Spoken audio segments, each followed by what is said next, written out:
지금 우리 주제표와 회복 캠페인 같이 하겠습니다. 주여 이제 회복하게 하소서. 예배를 회복하겠습니다. 기도를 회복하겠습니다. 사랑을 회복하겠습니다. 가정을 회복하겠습니다. 사명을 회복하겠습니다. 아멘. 우리 묵상 말씀 에베소서 5장 8절 에베소서 5장 8절 말씀을 우리 세 번 같이 하겠습니다. 너희가 전에는 어둠이더니 이제는 주 안에서 빛이라. 빛의 자녀들처럼 행하라. 너희가 전에는 어둠이더니 이제는 주 안에서 빛이라. 빛의 자녀들처럼 행하라. 너희가 전에는 어둠이더니 이제는 주 안에서 빛이라. 빛의 자녀들처럼 행하라. 아멘. 하나님께서 오늘 우리에게 주시는 말씀은 사사기 8장 1절에서 21절까지의 말씀입니다. 오늘 본문을 통해서 1장 1단 이런 제목으로 말씀의 은혜를 나누겠습니다. 1장 1단, 장점이 있고 단점도 있다, 그런 얘기입니다. 여러분, 조조라는 사람은 중국 삼국시대에서 영웅 중에 한 사람이죠. 그런데 이 조조에 대한 평가는 상반됩니다. 정사 삼국지에서는 조조를 판단력이 냉철한 합리적이고 이성적인 지도자, 난세의 영웅, 이렇게 묘사하고 있습니다. 반면에 소설 삼국지 연의에서는 조조를 악인의 전형, 난세의 간웅이며 역신, 이렇게 표현하고 있습니다. 어느 게 맞는 것입니까? 여러분, 조조만 그렇겠어요? 우리나라 역대 대통령 누구를 얘기해도 전혀 상반된 평가들이 나옵니다. 그것은 저마다 평가의 기준이 달라서 그렇겠지만 뒤집어서 생각하면 사람에게는 장점도 있고 단점도 있기 마련이다라는 것입니다. 잘한 점도 있고 못한 점도 있다라는 거죠. 어떻게 사람이 100% 좋기만 한 사람이 어디 있겠습니까?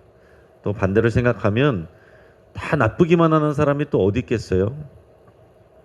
여러분, 예수님도 그런 상반된 평가를 받으셨습니다. 하나님의 아들이시고 자기를 희생해서 인류를 구원하시기 위해 이 땅에 오신 그리스도이신데도 불구하고 예수님도 공생의 기간에 바리새인과 서기관들에게 많은 미움을 받고 또 제자들은 자신들의 기대와 달라서 예수님께 여러 번 실망하기도 했습니다.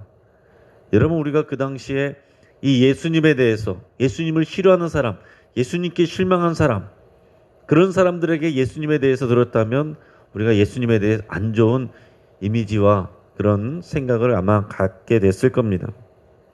근데 예수님에 대한 평가가 다른 이유는 전적으로 사람의 책임이에요. 예수님은 전적으로 옳으시고 전적으로 선하신 분입니다. 그럼에도 불구하고 예수님에 대해서 안 좋은 평가를 했던 사람들은 그 사람들이 안 좋았던 거죠. 이것은 부인 못할 일입니다. 예수님은 전적으로 옳으신 일이기 때문에, 옳으신 분이고 그분 자체가 선의 기준이 되시기 때문에, 다르게 생각하면은 그 예수님에 대해서 안 좋게 보고 했던 사람들은 그 자신들이 부족했던 거예요. 자신들이 틀렸던 것입니다. 자, 그런데 사람들끼리의 평가는 결국 상대적일 수밖에 없습니다. 사람들은 완전히 의롭거나 완전히 악하거나 그런 사람이 거의 없습니다. 의로운 부분도 있고 부족한 부분도 있고, 다 못한 것은 아니고 잘한 것은 몇 가지라도 있든지, 한두 가지 잘못은 있지만 전체적으로는 잘했든지 그렇다라는 거죠. 그래서 누군가에게는 좋은 사람이지만 누군가에게는 상처를 주는 사람이 되기도 합니다.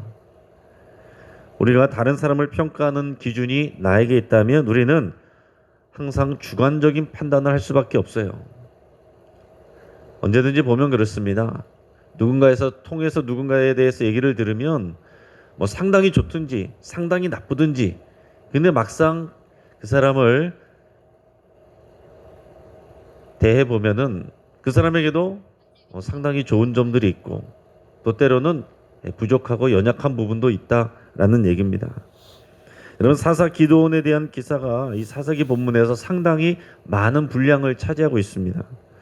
그렇지만 기드온에 대해서 이 내용들을 쭉 읽다 보면은 기드온이 참 완전한 그런 완벽한 그런 사람은 아니구나 하는 것을 생각을 하게 됩니다. 성경은 기드온의 이런 인간적으로 연약한 부분들, 그의 정치적인 수완, 때로는 개인적인 복수심, 이런 것들을 여과 없이 보여줍니다. 그래서 이 기드온에 대해서 생각하다 보면은 좀 실망스러울 때가 있어요. 뭐 이 정도인가? 근데 한편으로는 깊이 묵상하다 보면 감사한 마음이 듭니다. 왜 그러겠습니까? 우리 하나님께서 완벽한 사람만 쓰는 것은 아니구나. 그러면 부족한 나도 쓰임받을 수 있겠구나. 우리가 이 지점에서 하나님께 감사함으로 나갈 수 있다는 얘기입니다. 기드온은 먼저 오늘 본문에서 유연한 모습을 보여줍니다.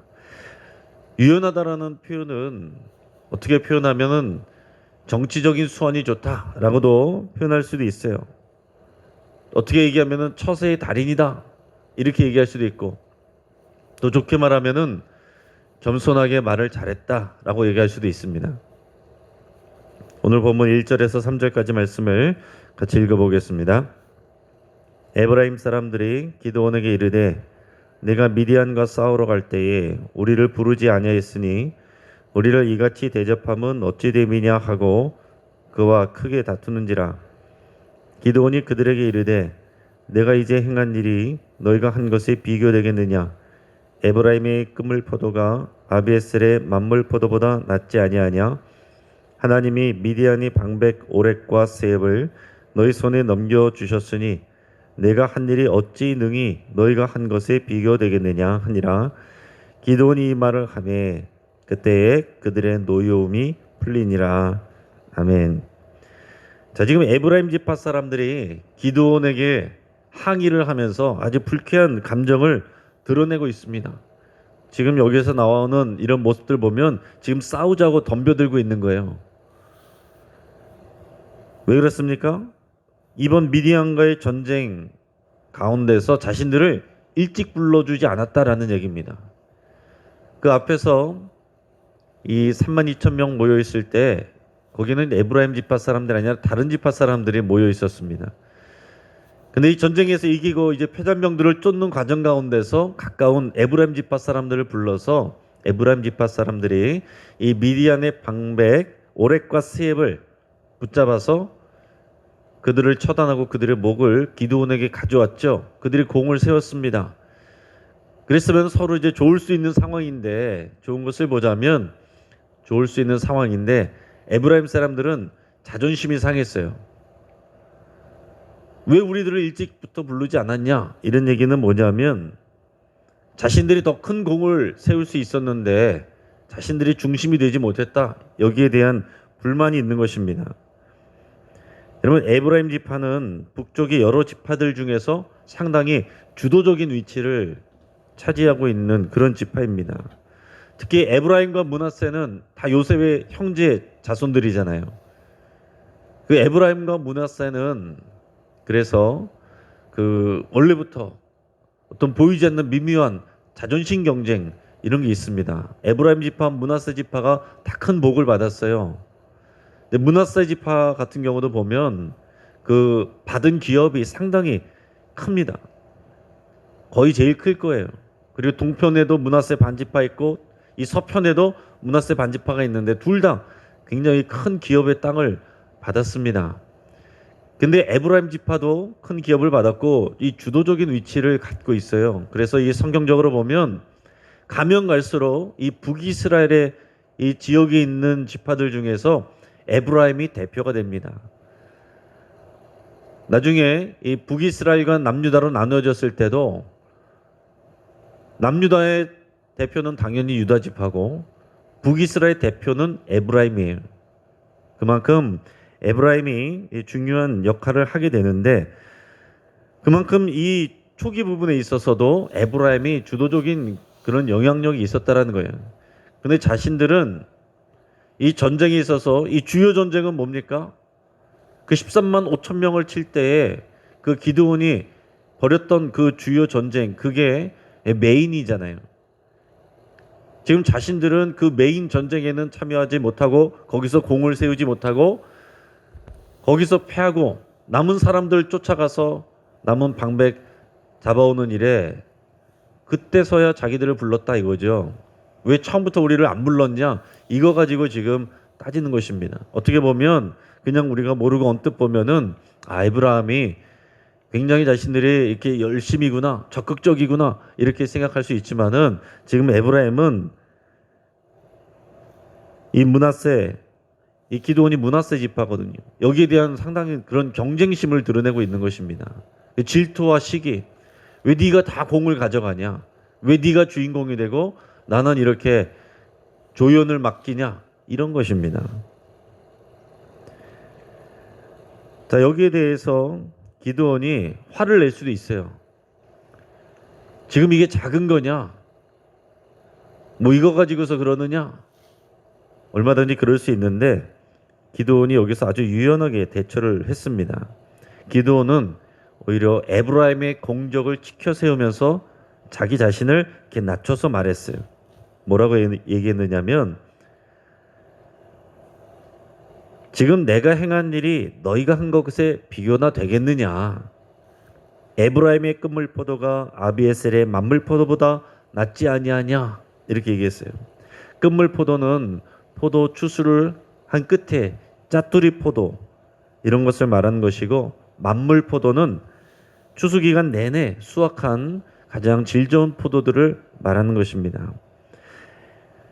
여기서 말하는 아비에셀은 므낫세의 아비 집안이 아비에셀이에요. 그러니까 에브라임 지파의 끝물포도가 자기 집안 이 아비에셀의 만물포도보다 낫다. 당신들이 지금 한 일은 우리가 아무리 애써서 한 것 그것보다도 훨씬 더 크고 좋은 것입니다. 대단한 것입니다. 이렇게 칭찬을 하는 거예요. 여러분 객관적으로 보면은 당연히 기드온의 공이 크죠. 기드온의 공이 훨씬 큽니다. 그렇지만 기드온은 자기 자신을 낮추면서 지금 에브라임을 높여주고 있는 거예요. 그러면서 이렇게 얘기합니다. 하나님이 이 에브라임 지파 당신들에게 이 미디안의 방백 오렙과 세heb을 당신들의 손에 넘겨주지 않았습니까? 내가 한 일은 당신들이 한 일에 비하면은 뭐 어째 이게 비교나 되겠습니까? 당신들이 한 일이 대단한 일이죠. 그들의 이 방백들, 이 장군들 오렙과 세heb을 처단한 일이 더 대단한 공이죠. 대단합니다. 이렇게 지금 칭찬을 하고 있는 거예요. 지금 기드온은 미디안의 왕인 세바와 살문나 사람들을 쫓고 있는 중입니다. 객관적으로 볼 때는 지금 기드온은 왕들을 추격 중에 있는 것이고 에브라임 지파 사람들은 그들의 방백, 그 부하들을 잡아온 공이 있어요. 당연히 기드온의 공이 크죠. 하지만 그렇게 얘기하지 않고 기드온이 지금 에브라임을 지켜주고 칭찬해주고 이렇게 자기를 낮추고 있습니다. 지금 에브라임 지파가 자존심을 내세우면서 갈등을 일으켰지만 자칫하면 기드온도 기분 나쁠 수 있어요. 그냥 벌컥 화를 낼 수 있습니다.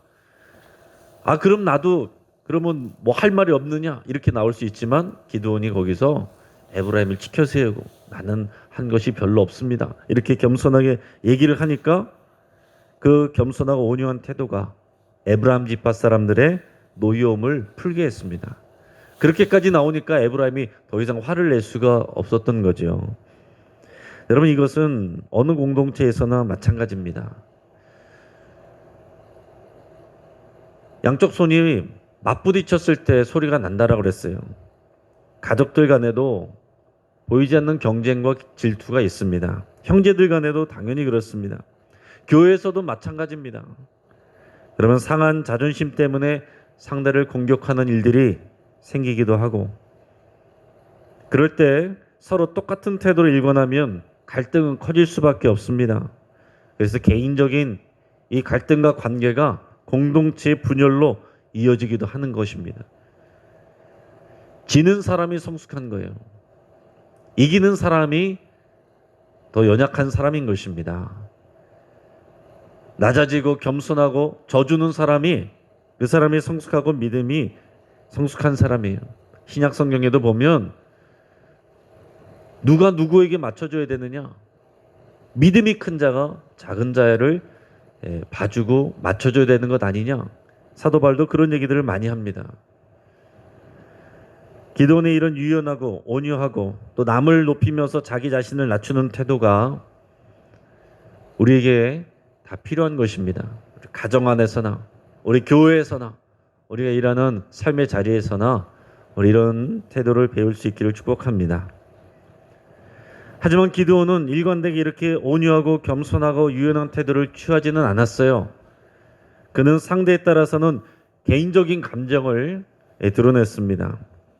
자, 기드온은 지금 300명 용사와 함께 미디안의 왕들인 세바와 살문나를 추격하고 있었습니다.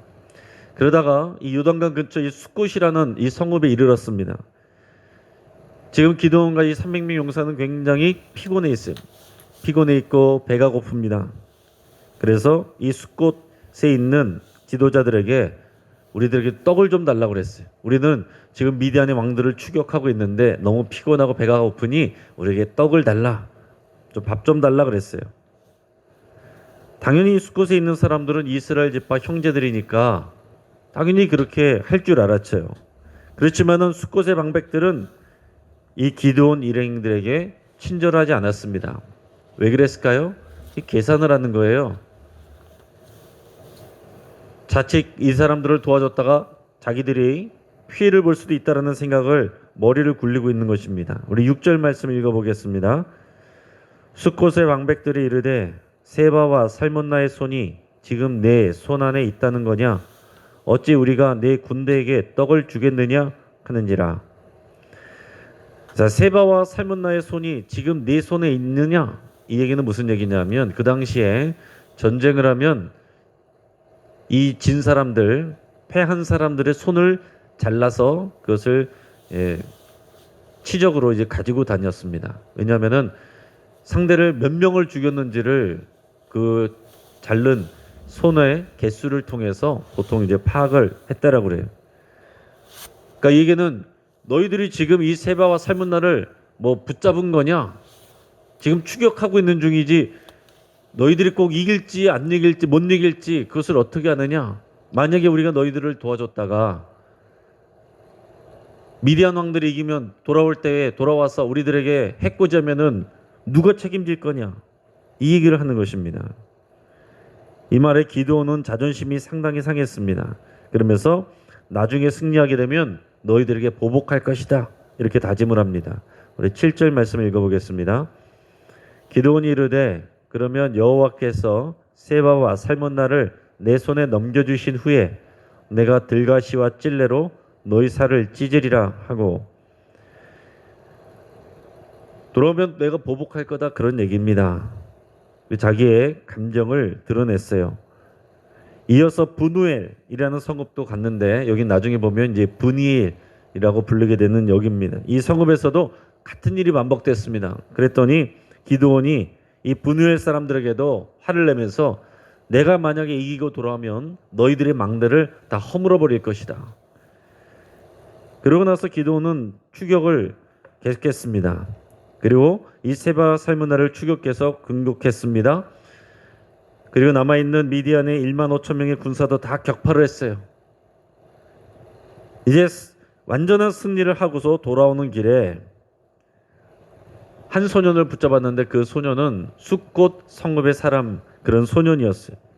그래서 그 소년을 잡아서 이 숫곳 사람들의 방백들과 지도자들 장로들 명단을 받았어요. 명단 적어내라. 70명의 명단을 받아냈어요. 그리고 숫곳에 돌아와 가지고서는 자신이 잡아온 이 미디안 왕들을 보여줬습니다. 너희들 내가 지금 못할 거라고 그랬지? 자, 봐봐라. 그러고서 그 명단 보면서 그 지도자들 다 잡아다가 앞에서 얘기한 것처럼 그들을 들가시와 찔레로 고통스럽게 숙청했습니다. 또한 분우엘 망대도 선포한데도 헐어버리고 분우엘 성읍 사람들도 많이 죽였습니다. 여러분, 이것은 하나님이 시키신 일이 아닙니다. 하나님이 뜻하신 일도 아닙니다. 하나님의 뜻과는 무관하게 지금 개인적으로 자기 상한 자존심 때문에 벌인 일이라고 할 수가 있어요. 스콧과 분우엘 사람들이 무정하긴 했습니다. 잘못했어요. 그러나 그렇다라고 해서 이렇게 잔인하게 숙청할 일은 아니었죠. 자, 이어서 기드온은 미디안 왕들인 세바와 살문나에게 너희들이 저번에 죽였던 사람들이 어떻게 생겼냐 이렇게 물어봤습니다. 우리 18절 19절 같이 읽어보겠습니다. 이에 그가 세바와 살문나에게 말하되 너희가 다볼에서 죽인 자들은 어떠한 사람들이더냐 하니 대답하되 그들이 너와 같아서 하나같이 왕자들의 모습과 같더라 하니라. 그가 이르되 그들은 내 형제들이며 내 어머니의 아들들이니라. 여호와께서 살아계심을 두고 맹세하노니 너희가 만일 그들을 살렸더라면 나도 너희를 죽이지 아니했으리라 하고. 자, 이게 무슨 얘기냐면, 자, 다볼이란 곳에서 너희들이 죽인 사람들 어떻게 생겼더냐 이렇게 물어보니까 세바와 살문나가 대답하기를 기드온 보면서 너와 비슷하게 생겼더라, 다 하나같이 왕자같이 생겼더라 그랬습니다. 이건 그냥 치켜세운 얘기가 아니고 실제로 닮았다라는 얘기예요. 그러니까 기드온이 대답하는데 그들이 내 형제들이었다라는 것입니다. 내 혈육이었다. 만약에 너희가 내 혈육을 죽이지 않았다면 나도 너희를 죽이지 않았을 텐데 너희가 내 혈육을 죽였기 때문에 나는 너희들을 죽일 것이다. 이렇게 얘기를 하는 것입니다. 자, 그러니까 이렇게 끝까지 미디안의 왕 도망가는 이 세바와 살문나를 끝까지 추격해서 잡아오는 일을 하는 것에 하나님의 뜻이기 때문에, 하나님의 명령이기 때문에 이렇게까지 한 것이 아니라 개인적인 원한이 있었다라는 거예요. 내 가족들을 죽였기 때문에 개인적인 복수심으로 이 군사들을 동원해서 지금까지 이렇게 했다라는 얘기입니다. 그 전에 전쟁이 끝날 수도 있었지만은 이렇게 했다는 거예요. 그러니까 여러분, 이 기드온이 한 일에 대해서 우리가 다른 방향으로 보면은 그가 이 전쟁에 대해서 끝까지 철저하게 책임지고 완수했다라고 볼 수 있지만, 그러나 오늘 여기서 드러내 보이는 것은 뭡니까? 그 마음 안에는, 이렇게 열심히 일한 그 안에는 개인적인 감정과 복수심이 기본적인 더 근원적인 동기가 되었다라는 것입니다. 이런 뿐만 아니라 기드온은 이 세바와 살문나 이 사람들을 누구 보고 죽이라고 하냐면 옆에 있는 자기의 장남 여델이라고 하는 장남에게 칼을 주면서 네가 죽여라 그랬어요. 왜 그랬냐면 이 적의 왕들을 죽인 것은 가장 큰 공이거든요. 그러니까 자기 아들을 시켜가지고 자기 아들을 좀 치켜 세워주고 싶은 그런 아버지의 마음이 여기에서 보여지는 것입니다. 그런데 그 아들은 아직 너무 어려가지고 그걸 못했어요. 그러니까 이 세바와 살문나가 이 어린 자에게 우리가 죽으면 우리가 자존심이 상하니 그냥 기드온 당신이 우리를 죽여라. 그렇게 해서 기드온이 그들을 직접 죽입니다. 이제 말씀을 정리하겠습니다. 여러분, 사람은 누구나 일장일단이 있습니다. 그래서 서로 평가가 엇갈릴 수도 있어요. 뒤집어서 생각하면 우리의 평가, 누군가에 대한 평가도 항상 완벽한 것은 아니고 일부분이다라는 것을 생각해야 된다라는 얘기입니다. 기드온은 가까운 에브라임 지파에게는 유연했고 겸손한 자세로 갈등을 잠재웠습니다. 잘한 것입니다. 우리가 배워야 될 일이에요. 하지만 숫곳과 분우엘 사람들에게는 필요 이상으로 가혹하게 되었습니다. 그것은 정당한 이유라기보다는 자기 자존심이 상해서 그랬던 것입니다. 또 기드온은 자신의 혈육을 죽였기 때문에 미디안 왕 세바와 살문나에게 집착을 했습니다. 끝까지 그들을 추격해서 처단한 것은 하나님의 명령이기보다는 자신의 개인적인 복수심이 더 큰 영향이 있었다라는 얘기입니다. 그리고 또 기드온은 여느 부모가 그렇듯이 자신의 아들을 지켜 세워주고 싶어 했어요. 아직 그럴 만한 그런 단계가 아님에도 불구하고 자신의 아들을 공적인 자리에서 지켜 세워주고 싶어 했어요. 하지만 그의 아들은 아직 준비가 되어 있지 않았습니다. 기도는 하나님께 순종하는 믿음의 사람이었고 유연한 태도를 가진 그런 장점을 가진 사람이었지만은 때로는 지나치게 자신의 감정을 감추지 못하고 자신의 자존심과 복수심을 가지고 행동을 한 사람입니다. 그러나 그럼에도 불구하고 우리가 그래서 기도원을 볼 때 우리가 같이 그 당시였다면은 어떻게 했어요? 하나님께서 이런 기도원을 쓰면서 그것을 볼 때 하나님 기드온이 어떤 사람인지를 정확히 몰라서 저러시는 거야. 이런 마음 품지 않았겠습니까? 기드온이 얼마나 그런 자기 감정 가지고 한 사람인데 이거 하나님께 순종해서 한 게 아닙니다. 우리 이렇게 얘기할 수도 있었겠지만 하나님 다 아시고 하나님 다 보십니다. 그럼에도 불구하고 흠이 많은 기드온이지만 큰 틀에서 순종하는 자에게 하나님이 사용하신다라는 얘기예요. 여러분 이것을 우리에게 스스로에게 적용하면 우리도 부족한 점이 많지만 그럼에도 불구하고 우리를 사용해 주신 하나님께 감사를 드려야 될 것이고 다른 사람들에게 적용한다면 저 사람들 다 부족한 것들이 있고 내가 볼 때는 안 좋은 사람들로 보일 수 있지만 그래도 하나님은 큰 틀에서 사랑하시고 그 사람들도 사용하신다라는 것입니다. 우리가 교회 안에서도 우리가 주님의 눈으로 바라볼 때 버릴 사람이 없습니다. 주님의 눈으로 바라볼 때 서로의 장점을 바라보고 또 그렇게 해서 우리가 하나님의 나라를 함께 세워가는 그런 유연한 자세가 우리에게 필요하겠습니다. 이런 믿음의 쓰임받는 일꾼 되시기를 주의 이름으로 축복합니다. 같이 한번 기도하겠습니다. 부족한 것 많고 또 실수 많은 나를 사랑해 주시고 또 사용해 주시는 하나님께 여러분 감사 기도 드릴 수 있길 바랍니다. 내가 대의명분을 위해서 하나님의 뜻을 위해서 한다고 하지만 사실은 내 안에 숨겨져 있는 그런 자존심과 경쟁심, 질투심, 복수심 이런 것이 있다면 십자가에 못 박기로 여러분 결단할 수 있길 바랍니다. 내가 부족한 것처럼 다른 사람도 부족하다는 것을 그럴 수 있다는 것을 여러분 인정하고 더 관대한 자세를 취하기로 결단할 수 있길 바랍니다. 부족한 나를 하나님께서 용납하신 것처럼 또 부족한 다른 사람들을 우리도 용납하고 우리가 함께 또 협력해야 될 이유가 우리에게는 있습니다. 우리 가정의 회복을 위해서 함께 기도하겠습니다. 가족 간에 해결되지 않은 갈등과 경쟁과 또 상처난 자존심 등이 치유되기를 위해서 함께 기도하겠습니다. 또 우리 수험생들과 진로를 준비하는 청년들 위해서 함께 기도하겠습니다. 우리 김다연, 박재원, 윤인서, 이승주, 이하영, 이준용, 조유원, 조하나, 최가흠, 최지훈, 최형욱, 하태웅 우리 귀한 자녀들 위해서 여러분 기도해 주시고 오늘 또 수요 예배를 위해서 또 함께 기도하셔서 하나님의 은혜를 부어주시기를 위해서 함께 기도하겠습니다. 우리 장로 선거를 위해서 함께 또 기도합니다. 우리 인간적인 연약함을 인정하고 하나님을 신뢰하고 의지하는 그런 일꾼 세워지기를 위해서 함께 기도하겠습니다. 우리 1차 투표 때 3명의 이름을 써서 내야 되는데 우리 성도님들이 미리 기도하면서 준비해서 와서 또 실수 없이 잘못 쓰는 일 없이 또 사표되는 것 없이 잘 써낼 수 있도록 질서 있게 진행될 수 있도록 위해서 함께 기도하겠습니다. 우리 주여 한번 부르짖고 합심해서 함께 기도하겠습니다. 주여